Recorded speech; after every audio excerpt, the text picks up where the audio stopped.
¿Qué tal, amigos? Y seguimos con más noticias. Recuerda, suscríbete a nuestro canal y mantente con nosotros hasta el final del video. A sus 83 años, Luis Urbano Iznaga Morales, un jubilado del Ministerio de Interior, dedicado anteriormente a la seguridad personal, se vio obligado a barrer las calles del reparto Casino Deportivo en el municipio habanero de Cerro para poder subsistir.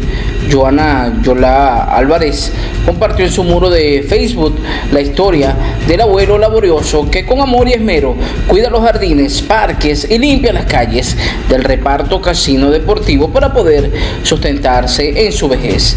El actual panorama en Cuba, en medio de una agudización de la crisis económica, obliga que muchas personas de la tercera edad tengan que trabajar otra vez luego de retirarse como única forma de subsistencia. Según Álvarez, este señor mayor ha dedicado la obra de toda su vida a ver un país mejor, señalando que merece el reconocimiento de todos. En la red social también sugirió que el régimen le debía mucho a este señor al no poder garantizar a nuestros adultos mayores la vejez que necesitan y merecen. Por último, invitó a las personas que no fueran insensibles ante la situación del anciano que, según sus propias palabras,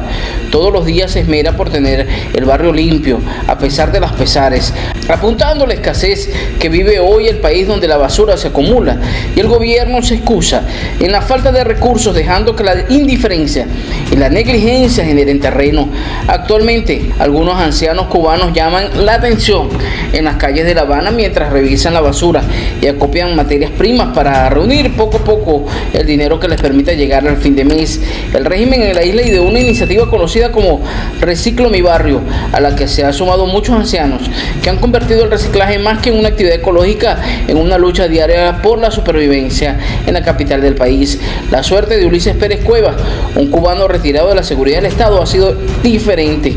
El señor denunció la precariedad en la que vive a pesar de haber dedicado sus mejores años a defender el llamado proceso revolucionario. En un video compartido por el Observatorio Cubano de Derechos Humanos en su cuenta de Twitter, el anciano relató que a los 14 años se incorporó a la clandestinidad y en 1959 lo enviaron para La Habana, donde se hizo agente de seguridad. Pero yo estoy pasando hambre porque 1.500 pesos no alcanza para comer. Todo está muy caro, recalcó. El panorama en Cuba es totalmente desfavorable. El gobierno se queda corto ante el caos de la economía en Cuba.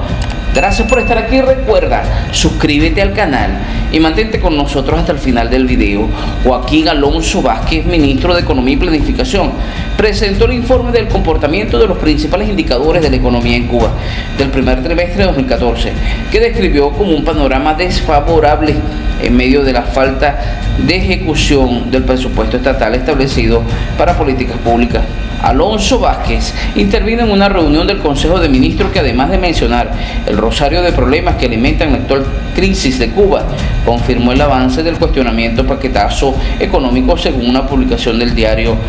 El ministro dijo que entre los elementos decrecen los ingresos por concepto de exportaciones, también disminuyen las importaciones y se incumplen diferentes actividades económicas clave, como las principales producciones agropecuarias de azúcar y otros derivados, así como la generación de electricidad. Alonso Vázquez confirmó además que más de 300 empresas registran pérdidas en sectores estratégicos, mientras persiste la depreciación del peso cubano, que atribuyó al cambio informal y por consiguiente el incremento de los precios. Este domingo el dólar alcanzó los 372 según la tasa representativa que ofrecen la plataforma independiente como mercado de divisas, lo que situó el salario medio nominal de la ONI en unos $12.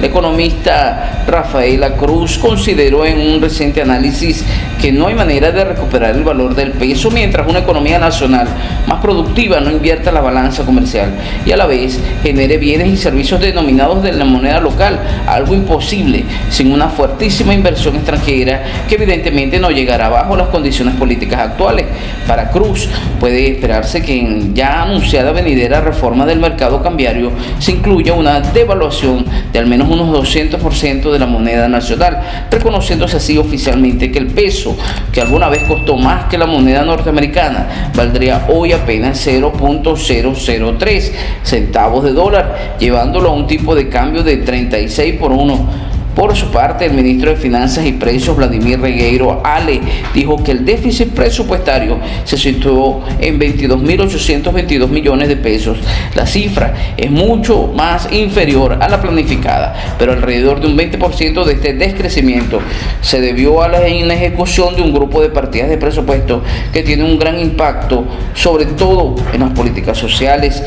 que el funcionario no precisó en diferentes momentos, ¿verdad? Debió haberlo precisado. En diciembre pasado,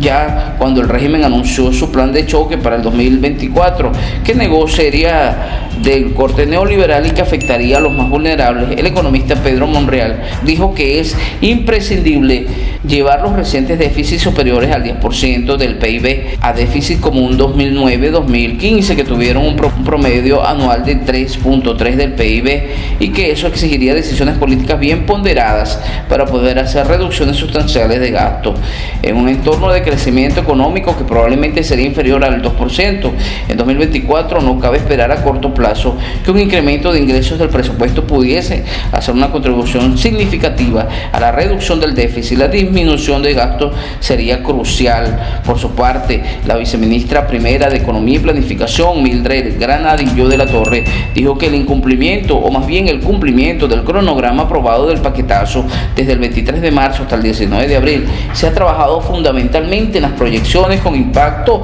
en la reducción del déficit fiscal, el mecanismo para la asignación y gestión de las divisas, las relaciones entre los diferentes actores de la economía, la producción de alimentos, la política de precios y el fortalecimiento de la empresa estatal socialista, pero sin entrar en detalles. Dijo, como parte de la decisión de continuar eliminando subsidios a productos y en su lugar hacerlo a personas, en el periodo fueron implementados nuevos precios para los cigarros y tabaco. Anunció que se circularon a todos los organismos de la Administración Central del Estado la propuesta de normas jurídicas actualmente para los actores económicos no estatales. Se concluyó el proceso de conciliación sobre los criterios del anteproyecto de la ley de empresas y se mantuvo un seguimiento constante a la implementación de las proyecciones enfocadas en los programas sociales. Al respecto, el primer ministro Manuel Marrero Cruz dijo que a raíz de los recorridos por los territorios, las dudas manifestadas desde varios sectores de la ciudad, el tiempo transcurrido y otros elementos, se decidió hacer una revisión integral de las proyecciones y el plan de acción aprobado.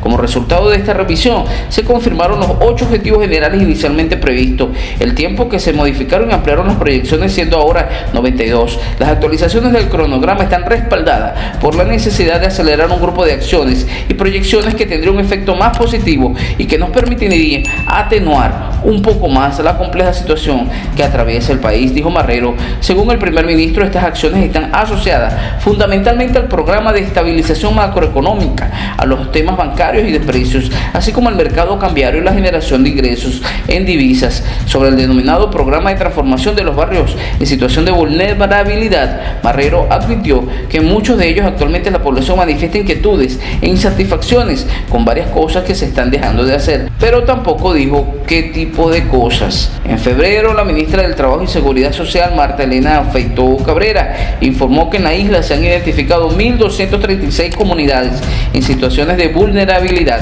eufemismo que usan las autoridades para no describir a esas comunidades como pobres después de 6 décadas de revolución, y que el 96% de ellas se encontraba en proceso de transformación integral. La pasada semana, el director del Instituto Cubano de Investigación Cultura, Juan Marinelo Luis Emilio Aybar Toledo, que el gobierno ha escogido de pésimos momentos para aplicar medidas económicas del mercado, lo que ha traducido en un incremento de la pobreza y de las personas deambulantes. Según Aybar Toledo, el hecho de que las personas en Cuba tengan mayor garantía de algunos de los derechos que más determinan la pobreza en otros países, como la salud, la educación, el acceso al deporte, a los bienes culturales, entre otros, hace que esa pobreza se configure de una manera y que haya un mayor impacto en lo que tiene que ver con otras necesidades básicas, como la alimentación y la vivienda, por ejemplo.